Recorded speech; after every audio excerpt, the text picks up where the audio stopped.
ایک میرے جیسا کوئی مولوی حضرت تھانوی رحمت اللہ علیہ کی خدمت میں آ گیا. آپ نے فرمایا کہ بھائی کسی اللہ والے کی صحبت میں رہ کے ذکر کیا کرو. اس نے کہا حضور ذکر کا قرآن میں حکم ہے، ذکر کا تو اپنا فائدہ ہے، پھر کسی اللہ والے کی کیا ضرورت ہے کہ اس کی صحبت میں بیٹھ کے میں ذکر کروں؟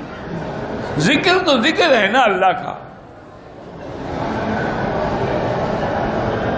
آپ سمجھ گئے کہ اس کو بات سمجھ نہیں آئے گی.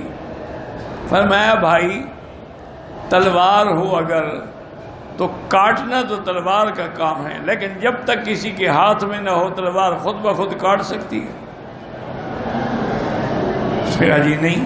انہوں نے کہا جب تلوار بغیر ہاتھ کے نہیں کاٹ سکتی، انسان بھی بغیر اللہ والے کی صحبت کے ذکر میں اصلاح نہیں ہو سکتا.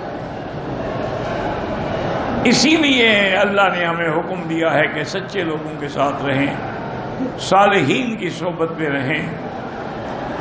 اس لیے اب آپ دیکھیں نا جی کہ الحمدللہ ثم الحمدللہ اللہ سب کو نیک بنائے، سب کو صالح بنائے.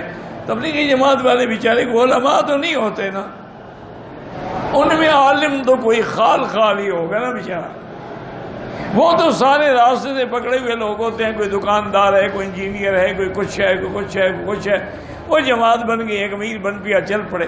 لیکن ان کے ساتھ جو آدمی جاتا ہے نا ذرا چلہ لگا لے، وہ انسان بن جاتا ہے. لباس بھی سنت کے مطابق، کھانا پینا بھی سنت کے مطابق، وہ حرام کے بھی قریب نہیں جاتا، گناہوں کے بھی. وہ کیسے اصلاح ہو جاتی ہے؟ وجہ وہی ہے کہ اللہ والوں کی صحبت کا اثر ہوتا ہے. اس کی وجہ سے انسان کی اصلاح جو ہے وہ جلدی ہو جاتی ہے.